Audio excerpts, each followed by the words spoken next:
이미 월가에서는 지금 사람 중심으로 이렇게 밸류에이션 하는 것들을 되게 편하게 가져가는 봉건 영주의 시대예요. 네, 데이터 봉건 영주라 이거죠.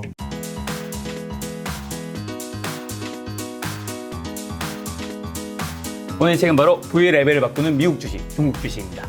유튜브를 많이 보면서 구글을 안 사는 거는 이상한 거예요. 자, 자연스럽게 미국으로 넘어가 봅시다. 알겠습니다. 이렇게 네. 미국으로. 그래서 구글이 들어가 있죠. 8% 비중으로. 왜냐하면 우리마저도 한국에 있는 우리마저도 유튜브에 우리는 열심히 데이터를 상납하고 있다 이거죠. 하루에 뭐 적어도 1시간 이상은 다들 보실 거예요. 그렇죠. 그러면서 왜 안 사냐 이거죠. 저는 구글을 안 사는 이유가 있어요. 왜요? 왜냐면요. 다른 거 사거든요. 저 미국 주식에 네, 있는 게 몇 개 네, 있는데 유튜브는 네. 구글은 네. 제가 해지하고 있다 생각해요. 제가 하고 여기서 벌고 있잖아요. 너무 이쪽으로 다 들어가는 게 과연 맞는가. 그건 또 맞습니다. 이렇게 핑계. 그건 또 김 작가님한테는 정말 맞는 말씀이고 네. 예, 이미 또 이제 그런 이해관계가 있으시니까. 네. 예. 자, 미국 1위부터 시작해보시죠. 예, 미국 1위는 뭐 아마존입니다. 우리 제프 베조스 형님이 이 정말 저는 제 인생에 진짜 커다란 족적을 남긴 창업가 하면은 제프 베조스 그리고 디즈니의 밥 아이거, 넷플릭스의 리드 헤이스팅스 이런 사람들에 대한 책이나 이분들의 발표한 영상들이나 이런 것들은 꼭 보세요. 특히 제프 베조스가 닷컴 버블 터졌을 때쯤에 막 자기의 비전을 설파했던 내용들은 진심이에요. 그렇잖아요. 역적이었잖아요. 닷컴 버블 사태에서. 근데 그 이후에 인류를 변화시킨 거잖아요. 이분은 진짜 어마어마한 창업가예요. 예. 그렇죠. 저는 제프 베조스의 그 네킨에 적은 네. 그 모델이 있잖아요. 그쵸. 네. 그거 너무 좋더라고요. Get Big Fast 이런 것도 막 정말 진리예요. 그래서 그냥 지금 어떻게 보면 많은 유니콘 기업들이 제프 베조스의 뒤를 어떻게 보면 쫓아간다고 생각하시면 될 것 같고 그러면 이 지난 한 20년 동안의 실리콘밸리 혁신의 원조집이라고 저는 생각하는 여러 측면에서 지금 우주를 향해서 가죠. 근데 그것도 전 맞다고 봐요. 통신의 끝판은 결국 우주 내에서 벌어진다라고 보는데 제프 베조스 이 창업자의 영혼이 이미 담겨져 있다. 시스테믹하게. 그래서 아마존에서 일하는 사람은 일하다가 중간에 튕겨 나가거나 혹은 장기 근속을 하고 있다는 사람은 대부분 제프 베조스스러워진 거예요. 독하고 정말 잔인무도할 정도로 실행 능력에 특화되신 분들. 아마존이 장기 근속하기 되게 힘들다고 하더라고요. 어렵다고 그래요. 일이 너무 근데 많아요. 오랫동안 잘 거기에 버티고 있는 사람은 이상한 사람이. 넷플릭스도 똑같아요. 근데 넷플릭스는 넷플릭스의 코퍼레이트 컬처, 기업 문화에 대한 게 한 200~300페이지짜리가 슬라이드 쉐어에 올라와 있는 게 한 10년 전부터 올라와 있습니다. 근데 그걸 잘 읽어보잖아요. 잔인해요. 네. 우리는 스마트하게 뽑고요. 스마트하게 잘라요. 네, 우리 회사에서 잘린다고 울지 마세요. 그냥 당신은 꽤 괜찮은 사람인데 우리 회사는 그냥 베스트 오브 베스트만 있는 곳이기 때문에 자괴감을 갖지 마시고 그냥 가시면 된다. 그러면서 넷플릭스는 자기네들 그러면서 이 회사에 장기로 버티는 분은 대단한 사람이고 그럼 넷플릭스에서 일하는 분한테는 최고의 뭐 업계 최고의 성과 보수를 주겠다. 급여를 주겠다. 그리고 회사 법인카드 쓰는 거 아무도 안 묻겠다. 묻지도 따지도 않고 뭐 진짜 몰디브에서 이제 뭐 칵테일 한 잔 마시면서 일을 하더라도 상관없다. 성과만 내면 된다. 3배 성과를 내라. 이 얘기예요.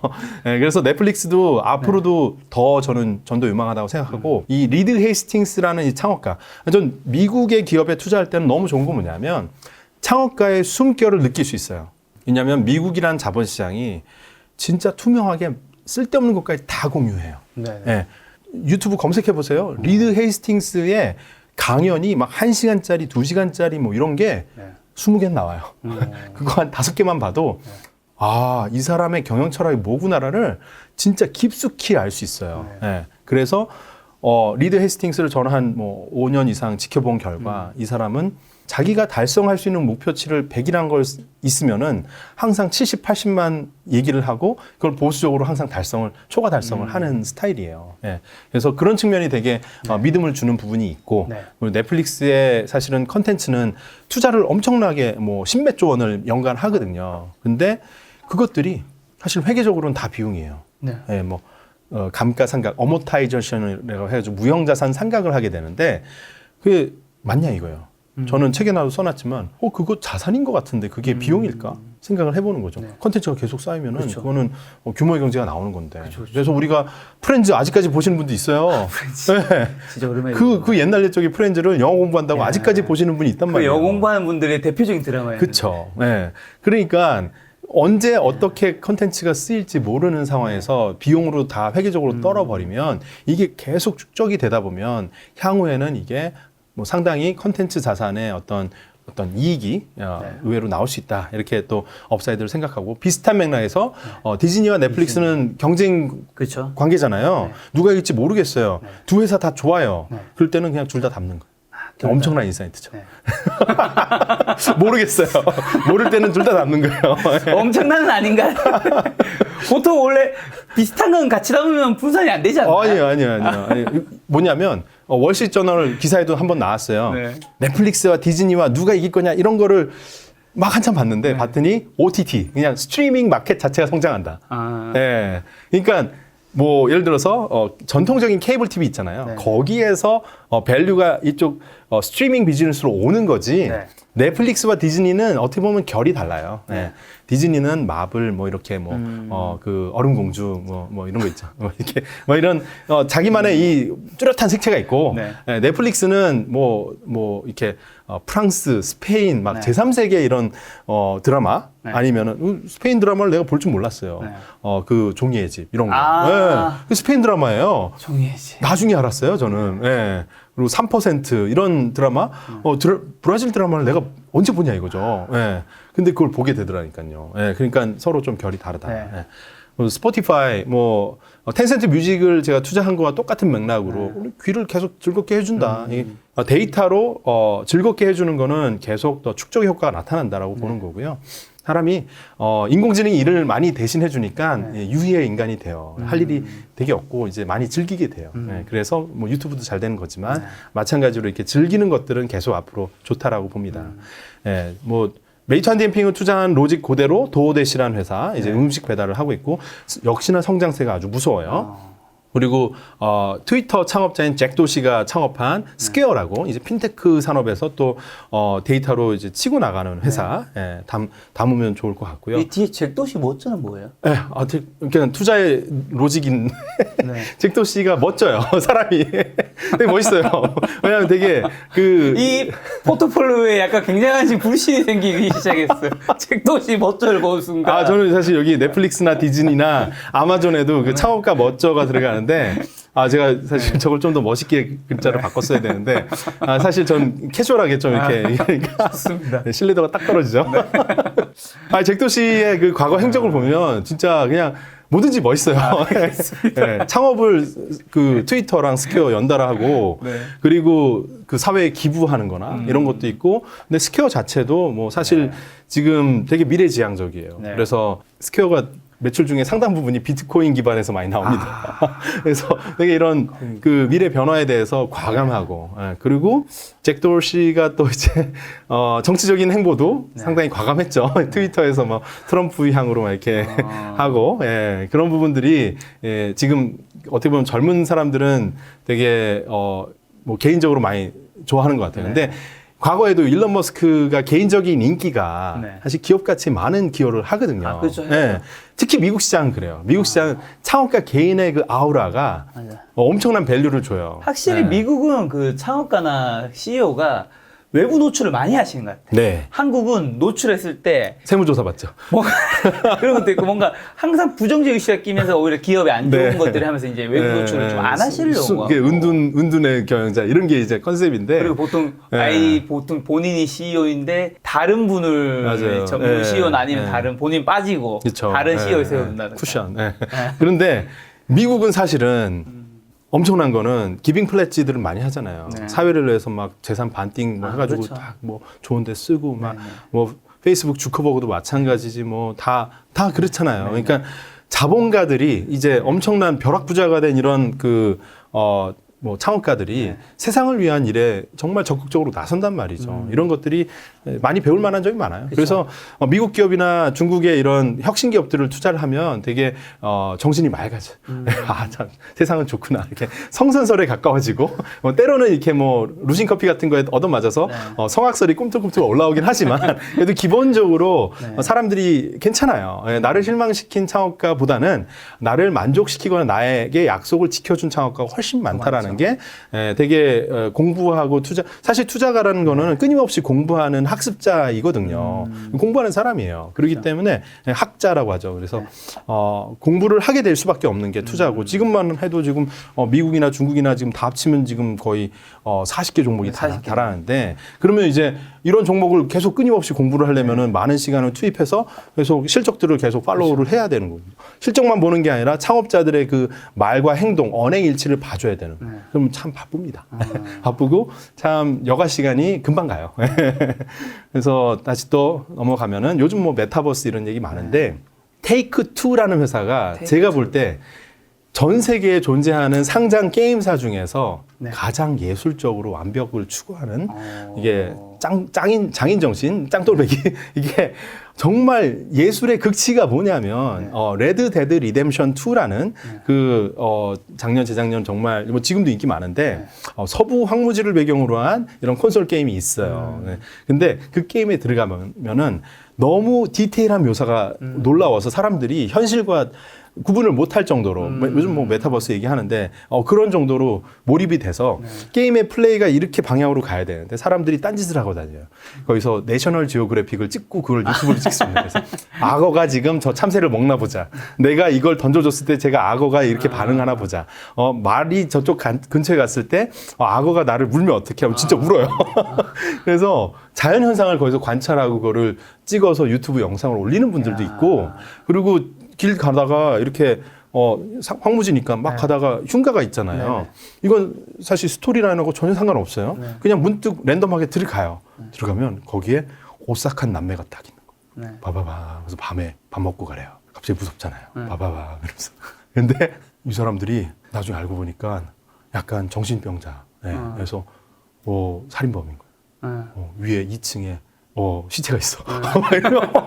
그래서 갑자기 막 오싹해지는 거예요. 근데 이게 랜덤하게 나오는 거예요. 그러니까 오픈 월드라고 하는데 진짜 현실처럼 생생하게 랜덤하게 막 많은 이벤트들을 거기다 때려 넣어놨는데 쓸데없는 디테일을 막 넣어놔서 유저들 입장에서는 몰입감이 극대화되도록 만들어 놓은 건데 이런 게임들이 앞으로 더 진화를 더 할 거고 그런 것들을 학습하기 위한 목적으로 저는 이제 요 주식을 담고 있습니다. 그래서 어떻게 보면 메타버스 관련 줄 수도 있겠네요. 예, 근데 뭐 요즘 키워드예요. 근데 저는 작년부터 생각했던 거는 전 레디 플레이어 원이라고 전 얘기했어요. 그 스티븐 스필버그의 영화 중에서 레디 플레이어 원이라는 그 영화가 있죠. 그 영화를 꼭 보세요. 투자를 하겠다 생각하고 게임 산업이나 메타버스에 대해서 가상현실에 대해서 궁금하시다고 보면 그 영화를 꼭 보세요. 그 영화에 그 미래가 나와 있습니다. 보면은 가상현실에 딱 들어가서 거기서 영화 제목 좀 검색해 주시죠. 레디 플레이어 원. 레디 진짜 희대의 명작이에요. 투자에 정말 영감을 줄 수 있는 그런 좋은 역작이고 스티븐 스필버그 감독인데 이분은 도대체 왜 그 우주에서 오신 것 같아요. 미래를 보시는 것 같고 보면은 이 주인공이 가상현실 안에서 노동을 해요. 노동을 하고 거기서 경제 활동을 하고 거기서 이제 어떻게 보면 복권 당첨 뭐 자기가 이제 그 미션을 달성을 해서 큰 부를 획득을 하고 그러면서 이제 스토리가 흘러가는 건데 자잘한 미션을 해결을 하면은 드론으로 그 먹을 것들이 옵니다. 빈민가에 살면서 그러니까 그게 이제 되게 어떻게 보면은 이미 상당 부분 지금 가상 공간에서 우리 경제 활동이 막 우후죽순 나타나고 있잖아요. 뭐 그렇죠. 유튜브도 마찬가지고 뭐 틱톡도 마찬가지고 이게 경제 활동이 하나의 장처럼 변하고 있는데 SNS와 컨텐츠와 게임과 가상현실과 이런 것들이 막 다 융합이 되면서 그것들이 이제 새로운 생태계가 되는 거죠. 새로운 세계관이 그 안에 형성되게 되는 거고 그런 걸 바라볼 수 있는 거고.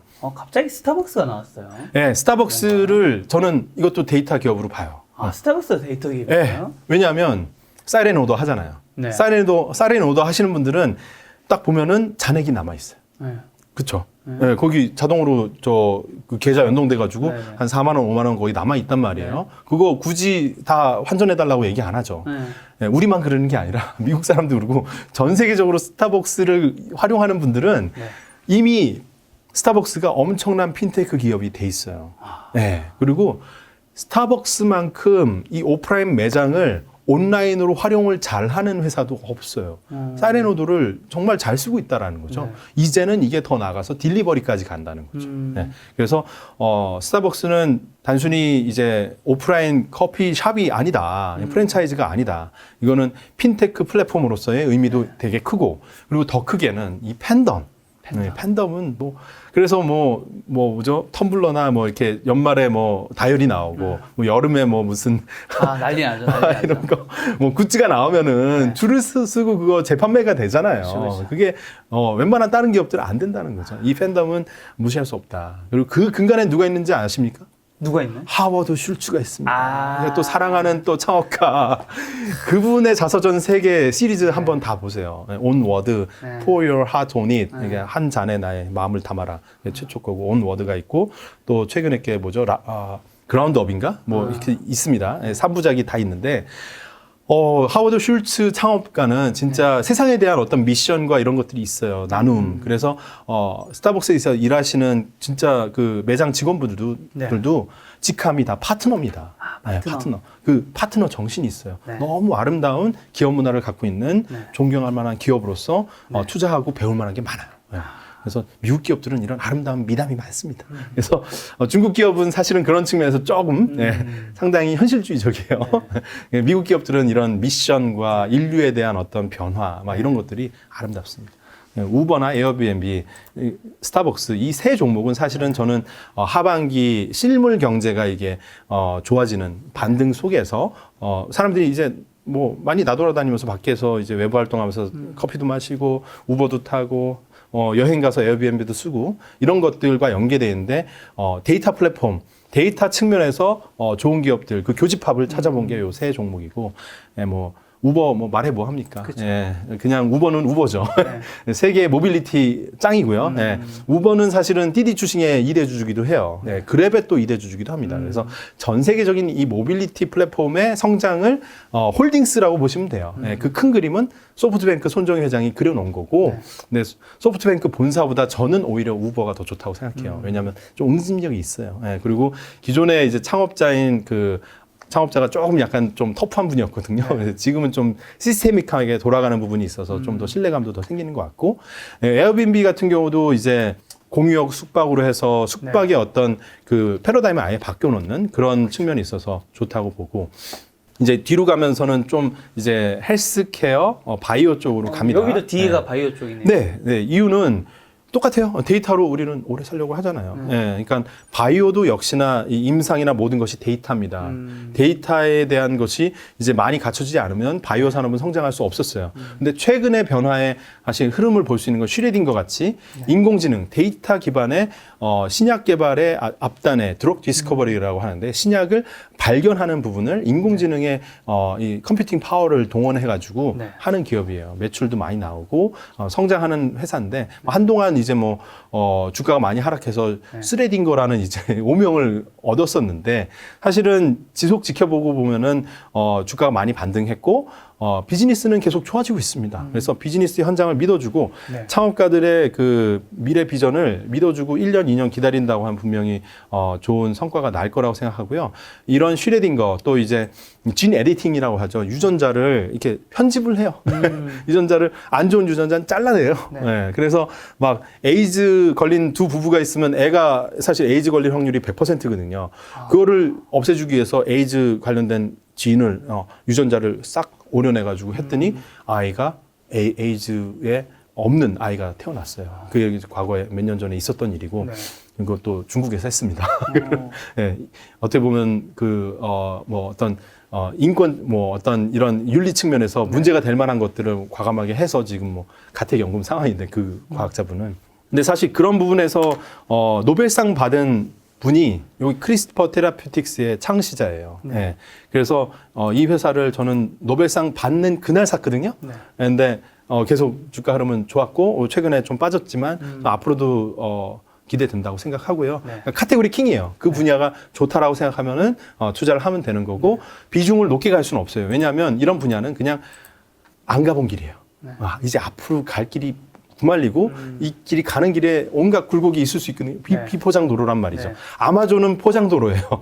근데 지금 여기 비바 시스템즈, 슈레딩거, 크리스퍼 테라퓨틱스, 이그젝트 사이언스, 인슐릿 이런 기업들은 미래적인 어떤 상상력을 갖고 있지만 아직은 규모의 성장, 뭐 완전히 도미넌트한 어떤 시장의 지배자로 성장했냐면 아직 퀘스천 마크가 있는 그런 단계고, 그런데 이 섹터, 이 분야 자체가 미래적인 가치관을 갖고 있다. 데이터로 우리가 건강하게 사는데 기여하는 좋은 기업이다 생각해서 이렇게 뽑아봤습니다. 예. 야, 지금 이거 미국의 총 18개 기업이잖아요. 네. 그렇죠? 그다음에 중국의 22개 기업. 네. 그러니까 이 관련 분야, 데이터 플랫폼, 음식 배달, 전자상거래, 네. 그다음에 핀테크, 반도체, 에스시 게임 이런 것들이 여기만 있는 건 아니잖아요. 이 기업만. 네. 다른 기업도 있죠. 네, 맞습니다. 그 수많은 기업 중에서 여기를 선정한 이유는 어떻게 될까요? 일단은 전 해당 분야에서 1등, 네. 카테고리 킹. 그러니까 1등이 갖고 있는 그 엄청난 베네핏, 네. 이것을 주목을 했고요. 그리고 혁신은 사실은 창조하는 사람들한테 정말 그 용기에 대한 그 부가가치가 선물처럼 부여된다라는 거를 믿고 지금 투자를 하는 거고, 그렇다 보면은 그 해당 분야가 그러면 과연 갈 것이냐 안 갈 것이냐가 되게 중요한데 공부를 해야 되는 거예요. 그래서 저는 이제 크리스퍼 테라피틱스, 크리스퍼 유전자 가위 분야에 대해서는 책도 한 두세 권 이렇게 읽고 넷플릭스에 다큐멘터리가 한 6부작짜리가 있습니다. 그럼 그걸 쭉 보면서 이거는 좀 갈 수밖에 없겠네. 이거 유전자를 아예 이렇게 에디팅을 해가지고 네. 더 좋아진다고 하고 하면은 질병을 근본적으로 고칠 수도 있는 거고 문제도 있겠지만 언젠가는 달성되겠다. 이렇게 하고 이제 일단은 섹터를 골라냅니다. 섹터를 골라내고 그 세부 섹터. 그게 인공지능 신약 개발이든 아니면 웨어러블 인슐린 펌프든 어떤 게 불가피하게 갈 수밖에 없다라는 그 섹터에서 찾은 다음에 그 섹터의 1등 회사는 어디냐 하고 나서 그 회사에 정찰병을 보내죠. 한 2%. 내 포트폴리오의 한 2%를 보내놓고 잠깐 보는 거죠. 보면 이제, 그래도 내가 세워놓은 가설을 부합하게 회사가, 비즈니스가 가는구나. 거기서 금리나 거시경제는 좀 안 보고요. 왜냐하면 이런 어떻게 보면 고위험, 고성장 기업 같은 경우는 사실 그런 것들을 뚫고 올라가야 돼요. 그러니까 상승할 때는 몇 배씩 올라가야 돼요. 아니면은 또 합리화가 안 되는 거거든요. 내가 그만큼 큰 리스크를 테이킹했는데 그거에 대한 6개월, 1년 기다려줬으면 그거에 대한 보상을 줘야 되는 건데 그런 것들이 잘 형성이 안 된다 그러면 정찰병 좀 보내놨다가 이제 한 1년 정도, 2년 정도 기다리는 가운데서 좀 이건 아닌가 보다 이렇게 하는데 거의 대부분 확률로 한 70% 이상의 확률로 정찰병을 이렇게 보내놨던 거는 대부분 보답을 해주더라고요. 사실 빠질 때는 이런 그 고위험군에 예를 들어서 이렇게 바이오 헬스 기업들은 고위험군에 속하기 때문에 많이 빠집니다. 많이 빠지는데 그만큼 또 상승할 때는 많이 수익을 안겨다 주기 때문에 좀 장기적인 안목이 필요한 거죠. 한마디로 좀 데이터라든가 미래에 좀 유망하다고 생각하시는 섹터를 고르고 거기서 이제 어쨌든 데이터 산업에서는 2등이 3등이 1등을 따라가기 힘들기 때문에 1등을 주로 좋아하시는 것 같은데. 네, 맞습니다. 그럼 언제 매수를 하는데? 그거는 사실은 여기 말씀하신 사실 스타벅스, 그다음에 디즈니, 아마존, 구글, 넷플릭스, 사실 다 워낙 알려진 기업이고 워낙 역사상 최고치에 가까울 텐데. 그냥 막말로 이렇게 40개 기업에 분산을 한다고 하시면 오늘 사셔도 되고 내일 사셔도 되고 다음 주에 사셔도 되고 기간에 걸쳐서 이렇게 쭉 사셔도 되는데 단 사람들이 흥분 상태에 있을 때는 투자하는 게 좋지 않아요. 예를 들어서 작년 12월, 올해 1월 정도에는 저는 이제 다가올 조정을 대비하라라는 얘기를 1월 22일 날 얘기했습니다. 그때 미국제 금리가 1.2인가 1인가 했는데 이 정도 가기 전에 1.5에서 2 사이에 한번 큰 조정이 올 수 있다. 계속 이렇게 상승에 도취될 필요는 없다. 좀 일부 좀 조심할 필요 있다라는 얘기를 1월 22일 날 이제 유튜브에 영상에 박아놨어요. 박제처럼 해놨는데 그 항상 이게 남겨야 돼요. 그래야지 검증을 스스로 받는 거고 나 스스로도 이제 기록을 하는 거거든요. 그런데 여기도 마찬가지예요. 그러니까 작년 12월이나 1월이었으면은 저는 이런 포트폴리오를 공개 안 했어요. 왜냐하면 그때는 투자를 신규로 하는 게 좋지 않은 타이밍이에요. 예.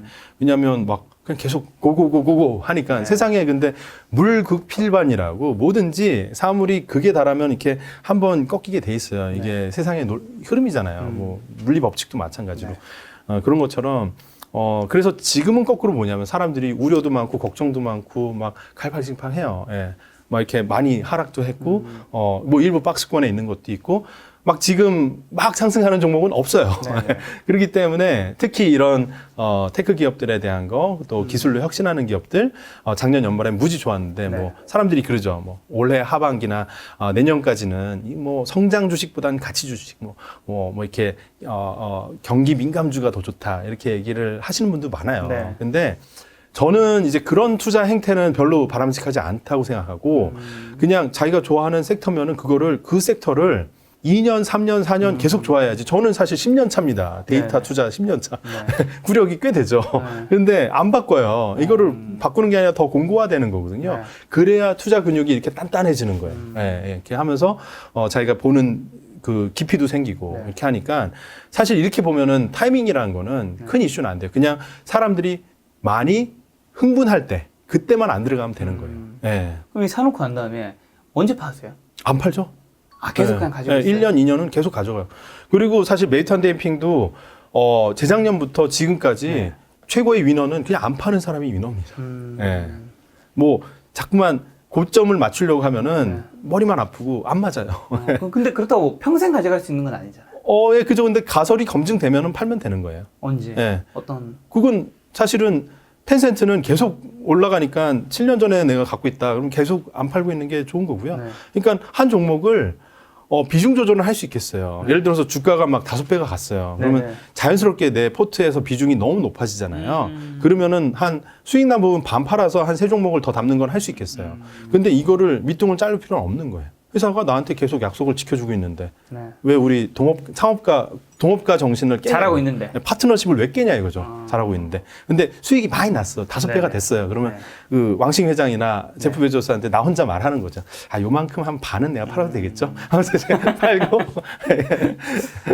딴 신규 종목에 또 정찰병을 보내는 거죠. 뭔가 제가 대표님 이야기를 들으니까 대표님은 좀 다른 투자 전문가들보다 뭔가 굉장히 그 CEO의 인물에 좀 더 포커스를 두시는 것 같아요. 맞아요. 왜냐하면 지금도 창업 아닙니까? 근데 창업의 데이 원으로 가보면요.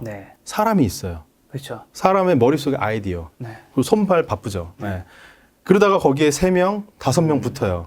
그런데 한 5명 있는 회사 한번 가보세요. 그 대표의 되게 비슷한 사람들은 한 5명 있어요. 그러니까 손발 역할을 해주는 사람. 기본적으로 창업 공신 5명은 이 대표이사랑 핏이 안 맞으면 살아남을 수가 없어요. 그러면 회사라는 게 무엇인가 한번 생각해 보면 사람이에요. 특히 이 시대는 더 그래요. 데이터 시대는 더 그래요. 이 데이터 혁신가들은 사람 빼면 시체예요. 잘 만나지도 않잖아요. 그러니까 그 안에는 기업가 정신과 창업가의 그 기업에 대한 비전과 뭐 자기가 이 사업하려는 의지, 그리고 회사의 일하는 방식 이런 것들이 무형자산으로 녹아져 있는 게 그게 회사지. 그게 비즈니스 모델이 핵심이 아니라는 거죠. 그 회사가 돌아가는 그 원동력은 결국 사람에 있다. 사람에서 본질 가치를 찾는 겁니다. 그래서 과거에 골드만삭스에서 내놓은 리포트 중에 제가 제 인생에서 통틀어서 제일 쇼킹했던 애널리스트 리포트가 있었어요. 테슬라를 가치 평가하는 메소돌로지, 방법론이라고 골드만삭스에서 한 2017년인가 6년도인가 내놨습니다. 테슬라를 가치 평가가 안 되는 거예요. 전통적으로. 안 되죠. 재무제표 몇 년 전인데 그때는 테슬라 기업 가치 평가가 안 되거든요. 그냥 이거 허공에다가 이제 숫자를 볼 수는 없는 상황이에요. 막 몇십조 이미 하니까. 근데 생산 대수는 얼마 되지도 않고 지금이야 뭐 매출도 많고 이익도 나지만 그때는 전혀 뭐 하염없이 먼 진짜 우주적인 얘기였거든요. 그러니까 골드만삭스 애널리스트 입장에서는 뭔가 작성은 해야 되는데 야 이거 어떡하지 갑갑한 거예요. 거기다가 뭐 PER을 넣을 수도 없고 매출도 적은데 뭐 PSR도 안 되고 어떡하겠어요. 그래서 그 리포트의 첫 시작이 어떻게 되냐면 일론 머스크로 시작해요. 사람으로 시작해요. 사람으로. 테슬라의 기업 가치 평가인데 시나리오가 4개가 나와요. 하나는 일론 머스크가 테슬라가 아니라 일론 머스크라는 사람이 스티브 잡스라면 네. 이 시나리오 1. 시나리오 2는 일론 머스크가 네. 헨리 포드라면 포드는 좀 다르죠. 네. 헨리 포드는 뭐 100년, 200년에 한 번 나오는 엄청난 역사적인 인물이고, 스티브 잡스도 저는 그렇게 생각하지만 사실은 뭐 몇십 년에 한 번 나올 수도 있는, 그래서 스티브 잡스 라면보다 헨리 포드 라면이 더 컸어요, 사실 밸류가. 그러고 나서 세 번째가 단순한 리페어맨, 그러니까 문제를 해결해 주는 사람 정도 수준이라면 이건 좀 낮은 거고, 그리고 그냥 일반적인 CEO라면 4가지 시나리오가 있고, 일반적인 CEO로 보면은 이거 말도 안 되고요.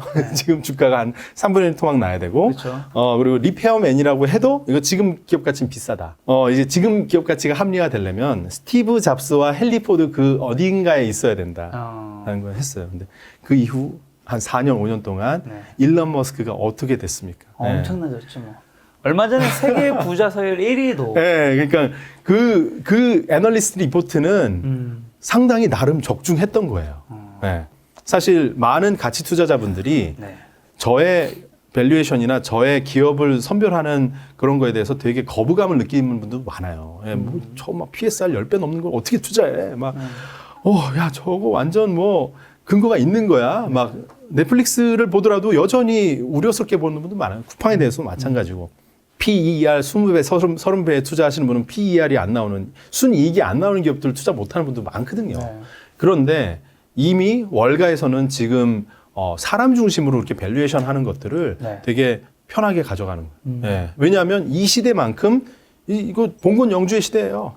예, 데이터 봉건 영주라 이거죠. 국가가 뭐가 한들 데이터 플랫폼 기업은 자기만의 팬덤을 가지고, 일론 머스크는 팬덤이 키워주는 거거든요. 그렇죠. 예, 데이터를 상람 막 하는 거거든요. 네. 그러니까 그 데이터 기반에서 자율주행 기술이 막 고도화돼 가는 건데, 마찬가지라 이거죠. 페이스북, 트위터, 뭐 스퀘어, 뭐 마찬가지예요. 예.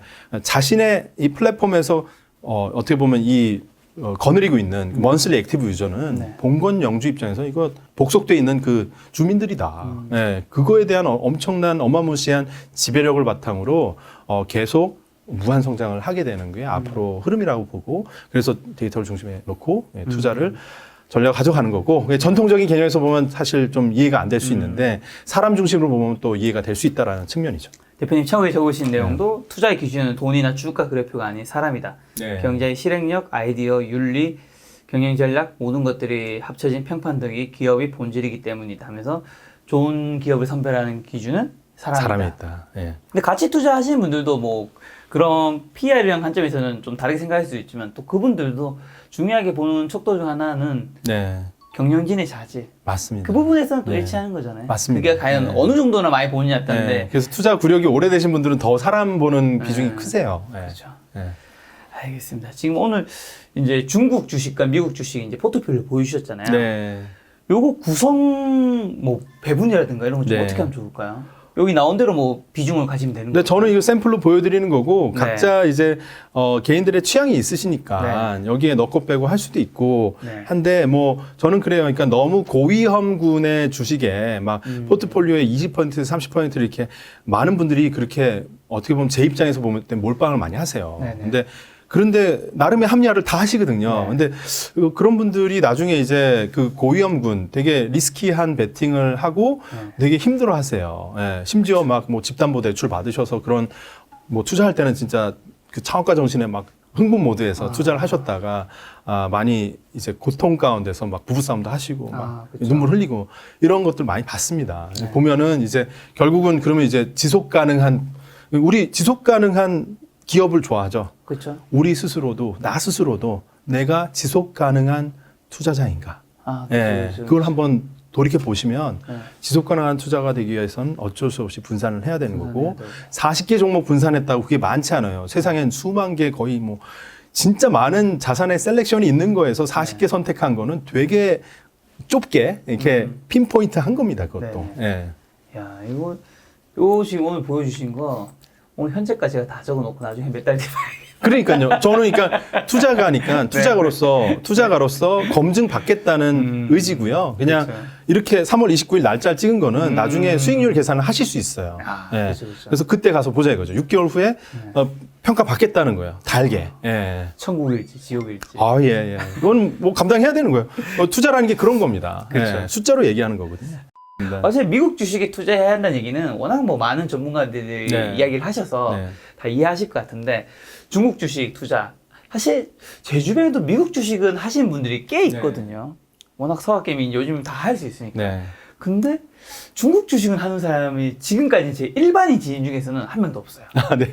그만큼의 뭔가 거리감, 진입장벽 아니면 좀 우려, 불안감 있는 게 있는 것 같아요. 그만큼 기회도 있다고 저는 생각합니다. 네, 그런 분들한테 좀 해주고 싶으신 말씀이 있다면. 네, 그래서 그냥 패권 경쟁 앞으로 계속 될 겁니다. 그래서 미중 간의 패권 경쟁을 단순히 우려로만 볼 게 아니라 이제 전쟁통의 기회가 있다고. 네. 우리 한국의 우리 멋진 스마트한 자본이 미중 무역 전쟁 속에서 또 그 테크 경쟁 속에서 기회를 얻을 수 있는 우리 멋진 자산가, 자본가들이 됐으면 좋겠습니다. 네, 파이팅! 알겠습니다. 낮에는 중국, 밤에는 미국, 낮, 중, 반미.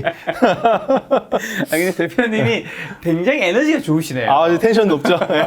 저도 지금 촬영이 2시간 넘어갔는데 1시간 반까지는 흡입력이 빨라들다가 마지막에는 그 에너지가 막 뺏겨가는 느낌이 옆에 에너지가 좋으셔서. 김 작가님께 이렇게 좀 이렇게 좋은 거를 좀 제가 얻어가고 있습니다. 알겠습니다. 마지막 인사드리고 마치도록 하겠습니다. 네, 오늘 책은 V레벨을 바꾸는 미국 주식, 중국 주식의 정주영 저자님이었습니다. 지금까지 여러분 소중한 시간 함께 해주셔서 정말 감사합니다. 오늘도 김 작가였습니다. 고생 많으셨습니다. 감사합니다.